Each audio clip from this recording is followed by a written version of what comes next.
What's going on, people? Welcome back to the channel. I'm Just United. This is episode 1 of 6 points, 6 things Manchester United and Ruben Amorim must do if they are to make a success of the season. I'm joined by Jay, as usual. What's going on, people? Welcome to 6 points, and I'm cracking to get this thing out the door. And let's talk about what we need to do to fix United, to make them more solid, make them more complete, and get us winning and scoring goals. Okay. So point 1 that we want to talk about is the goalkeeper. He's coming into this team after Ruben Amorim has just signed him at the end of the summer transfer window. It's going to be tough. He's coming in for a big game. His first game is Manchester City. How are you feeling about this keeper? You know what? I'm hopeful and I'm looking forward to seeing what he does. Like I said before, I think Andre Onana, he was Ten Hag's kind of, fit. It didn't really suit what we want to do now. He's unreliable. He makes too many mistakes. This keeper's coming from a good pedigree. He's coming from Belgium. He's 90%. He's in the 90th percentile for shot stop. Saves. Playing out from the back. Goals conceded. He's in the top 90. He comes with a good pedigree. I'm just looking forward to seeing what he can do, to be honest. 100%. And I think after the mistakes that Onana made, Bayern made in those first few games of the season, it's just, it's so difficult for Ruben Amorim to say, I'll carry on playing you. And I think the owners, the board, everybody's seen it, that we needed a new keeper. And hopefully, with Lammens coming in, we can hopefully get something better than what we have previously had. I think you'll see just how good he is, because for stats he outweighs Onana and Bayern by a clear margin. And you'll see that in his prowess when it comes to claiming the ball from corners and set pieces. You'll see that in his organisation from the back line, talking to the defence, organising them, being a leader. That's what we need in that goalkeeper. 100%. And you know what? He looks so happy, as many players do, when they walk through the door and they sign for Manchester United.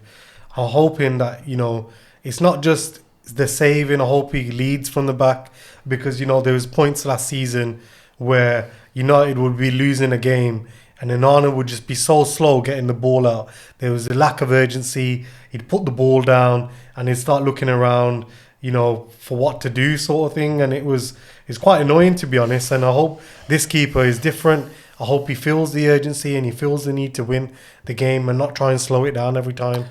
I think for me, Onana, he just had too many mistakes in him, and I think that's what let him down. I think, he's a really good footballer with his feet, and he can play out from the back and he can find a pass, but his shot stopping weren't so great last season. But the season before, he had a better season. But, as United go on and want to be challenging for the title, they have to be ruthless. They have to get things right, and they can't afford to be conceding silly goals. Do you think he's an improvement on Onana? Obviously, I know we haven't seen him play yet. I've seen some highlights and things like that, but do you think that he will be? Do you think he will be a success? Stats-wise, I believe he will be. But, the proof's in the pudding, and that badge weighs heavy, and some top players have worn that badge and, crumbled. So, for me, he just has to wear that badge and don't let it affect him. 100%. The second thing I want to talk about for this episode is the boy, Kobbie Mainoo. He's been, in and out of the team this season so far. The reason I want to talk about Kobbie is because we've had some injuries now to the likes of Mount and Cunha. Amorim's already come out and said that Kobbie's playing for a spot against Bruno Fernandes. And if that's the case, he is never going to get into the team, because Bruno's never injured. He's always in the team. He's the captain. He's never going to be dropped. And, we're out of the cup. So when does Kobbie get a chance to play? And for me, Kobbie has been so patient with us. And, you can see his frustration. He's come out and, he's put in a transfer request. And the reason he's done that is because obviously got the World Cup next year, and he wants to be a part of that. He hasn't been called up for this international break, and I think that's weighing heavy on him. And if, Ruben Amorim's not going to give him a go, I think that's going to be detrimental to our academy because we've got rid of Garnacho. Okay, yes, his attitude was bad, but you cannot say that about Mainoo. And okay, yes, people might come out and say, oh, he's putting a transfer request.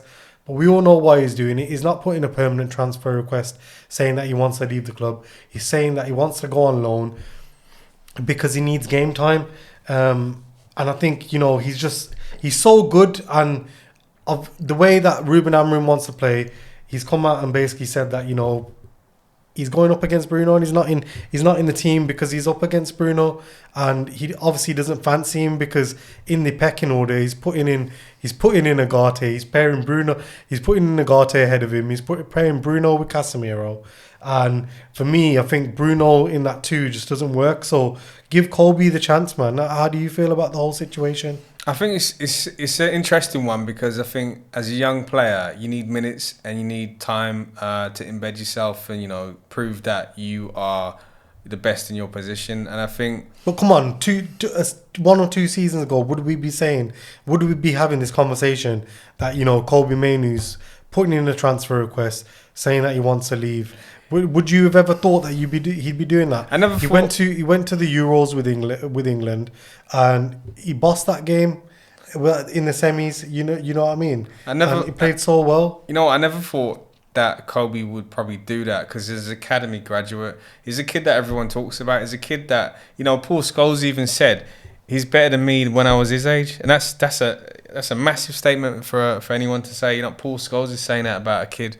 For me, Kobbie's everything you want out of a midfielder. He's calm on the ball. He's press resistant. He can pick a pass. He can score sublime goals. Do you know what I mean? But for him, Bruno's in his spot, and competition is healthy for the team. He's in his spot because Amorim's choosing to play Bruno there when we all know Bruno should be a little bit further up the pitch where he can impact the game, and then a spot will be available for Kobbie. So maybe now with Mount maybe injured, maybe Bruno can slip into that position. Kobbie can come on. You know what I mean? What do you think he's going to do to break into this team? Because we've seen what Kobbie can do. We know he's cool and calm, collected on the ball. He works well in tight spaces. We know he can maneuver around the pitch if he needs to. Yes, he's not as mobile, but I think the way Amorim wants to play and the way he sets up, for me, I just feel like he doesn't fancy him. Maybe he's looking for someone who can switch the ball a little bit more, which is probably why he plays Casemiro. When we had Eriksen in the team, it was Bruno and Eriksen because, they both could switch the ball. And I feel like now in the team, he's going for that one defensive-minded midfielder in Casemiro, and he's going with Bruno as the attack-minded. But he wants them both to be able to switch the play. Kobbie will get his chance. It's a long season ahead. The league's a long season. And Kobbie will get his chance. He's got a lot to offer, and competition is only a good thing. It's only going to push him to that next level. Remember, his ceiling, isn't capped. He could do anything, just by the skill set he's got. He's an amazing talent, and Amorim's going to use him. I'm sure he's going to use him. Okay. I want to talk about another midfielder now. Who's that then? Bruno Fernandes. The reason I want to talk about this guy is because I've just touched on it a little bit there. I do think that playing him in that midfield too is weakening his game. And yes, he's still putting up numbers. Yes, he's still creating chances. Yes, he's still making the most tackles and interceptions. Yes, he's winning possession in that. And we've seen it in a few of the games this season. He's tracking back, he's winning balls. He's a leader. Bruno's a leader. But to get the best out of him, we need Bruno to be free in that free role. We don't need him to be thinking about defensive duties by playing in that midfield too. We need Bruno to be the captain that he is and lead on that pitch. And I just think that playing him in that midfield too is really hurting him, and is hurting his game. And if it's hurting his game, it's hurting the team. Bruno is our creative magician. Anywhere on the pitch, he can pick a pass. He's our chance creator. He, everything runs through him. And really, you know, Kobbie has a difficult time trying to break through because of Bruno. You know, his numbers don't lie. He's just a complete wizard. And yeah, you're right. He needs to be playing a bit further up on the pitch because he's probably our greatest creative outlet. And we'll see what this game against City brings. Let's hope, you know, Bruno can work some magic. Being more clinical, because oh my god, the XG, and I know people are going to say, oh, it's XG, it doesn't really mean that much and whatever, because you could have 20 shots in a game, which we did have, and only 6 on target. But our expected goals this season is just crazy. If we scored the amount of expected goals that we did, we would be quite high up the table. Yeah. And you know, I think we need to be more clinical, and being clinical falls on our attacking players with the likes of Sesko, Mbeumo, Zirkzee, Ahmad, Bruno. You know, we've got the attacking threat. If, you know, we're just spurning chances game after game after game, we're gonna slowly slide down that table even further, and we'll be back in the position where we were last season, which we don't want, because the performances, not for every single game. You know, we had that blip at Grimsby. The performances have been there, but now the attackers need to put the ball in the back of the net. I agree with you. You know, that first game with Arsenal, how many chances do we have? You know, we should have been, how many times have we said we should have been 3 or 4 up? Not in just that game alone, but in a few others. Do you know what I mean? We Burnley, look how many chances we created. No one can. The first half, we should have been 2-3-0 up as well. No one can say that we don't create chances, but we're just not ruthless enough in the box. But hopefully, you know, the players can develop that relationship, develop that striking partnership. Because we saw some intricate play, you know, against Arsenal, against Burnley, and we're like, wow, where's this United side been? You went to see that for a long time. And hopefully, you know, we can turn those half chances into, you know, killing games a bit earlier. Exactly. But yeah, I just think being clinical obviously not only helps the team in, you know, win games, but it takes the pressure off the defence a little bit as well, because when you're under the cosh and you're 0-0 teams are coming onto you, and you have to keep defending, as we did against Arsenal, how many corners they had. Which means we have to get the first goal. Exactly. And, you know, it's not just about being clinical and, you know, okay, yes, we take the 1-2 chances that we've had. It's about, you know, like you said, being ruthless, killing teams, you know, putting a few goals past them, trying to get that fear back, because we've lost it. Obviously, we haven't won a Premier League in so many years, and that fear has just slowly been drifting, which is why my next point is we have to shut up shop. We literally have to shut up shop. If we don't shut up shop, like we've seen in a few of the games this season, the goals start to creep in. Sloppy concentration. Nervousness starts to creep in. And like you said, sloppy concentration from these players. And, you know, they got nerves of... They haven't got nerves of steel. They're jelly. Like, literally, they're just crumble. But you know what? Having a new keeper will add to their confidence. It provides some solidity in the back. I'll be honest, I wouldn't feel confident if I saw Nana standing in goal behind me. But, you know... even in Bayern Day, after those corners, if I'm a United defender and I'm seeing the way he's flapping at them balls on all those corners, even I'm shitting myself, because you're like, you're just thinking, you're just panicking, because you could do your job. Yeah. But if he's not coming to clear, or he's not being strong enough in the box, then it's just an issue, isn't it? But seriously, having this new keeper could be like worth 10 points alone. 100%. So I'm hopeful to see him. Like, when I mean shut up shop, it's not just, you know, like go old school like Jose Mourinho, park the bus. Okay, we're going to go for No, one. we have to be more disciplined. But I mean, just when you take the lead in a game, just take the sting out of it. You don't need to keep going full throttle. Pick your moment. You can look for the spaces. Don't just be gunning forward all the time, trying to think, okay, now we're 1-0 up, we can play. Because you got to take the sting out of the game. You've seen it in the Arsenal game. I touched on it after the game when I was giving my review. Like, they took the sting out of the game. Yeah. Did little free kicks, little fouls here and there, little throw-ins. Hold the ball. You know what I mean? Just little moments, just take the pressure off your team.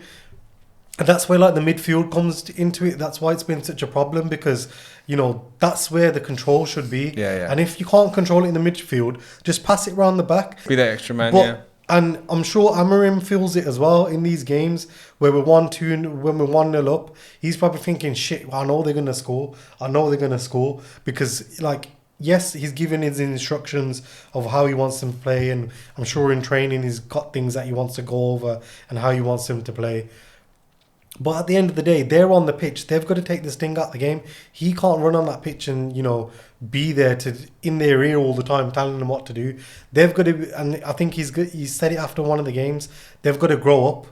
They've literally got to grow up. When you're 1-0 up, take the sting out of the game. And like I said, pick your moments. Just relax. Yes, it's end to end sometimes, and sometimes you probably can't help it.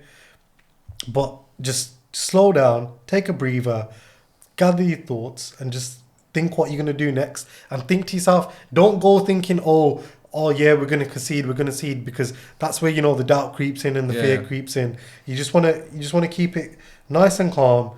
Be like, grow up, as he said, just be a man on that pitch and take responsibility.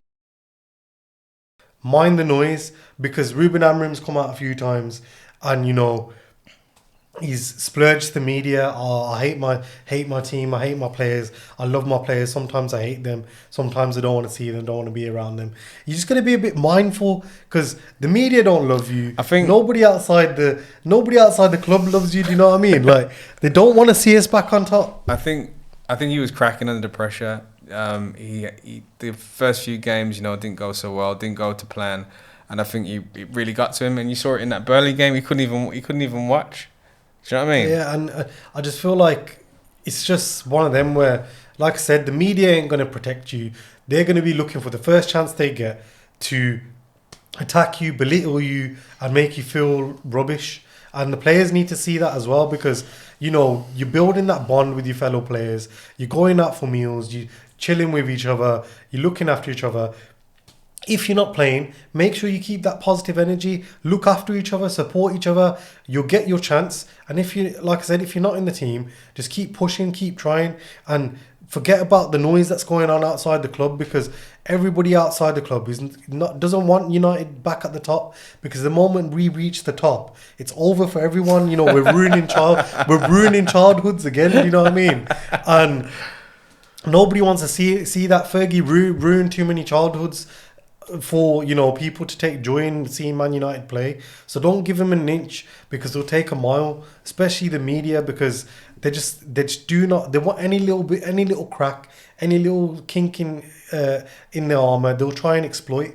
And you see it with the little news stories that come out. I'm so glad the transfer window's closed now, because they'll be putting out stories about, oh, this player wants out, this player wants this wage, this player's come back and done this. We're the biggest team in probably the world, right? We it's sell clickbait. we sell products, we sell headlines, we sell papers. So ignore the criticism, ignore the headlines, ignore the chatter, ignore the Twitter. And we know it's difficult with social media and everything that's out there these days, but at the end of the day, stick to your game, put your head down, train hard, do what the manager's asking you to do, because if you're doing that, he'll play you. So just do what he's asking you to do and play for the badge. Do remember what happened last season. You do not want to repeat that again. And just look after each other on that pitch. Play for each other, play for the badge, and make sure you follow the instructions, and the results will come and the goals will come. That was 6 things Manchester United and Ruben Amorim should do for the season to go well. And we'll catch you on the next one, guys. See you later.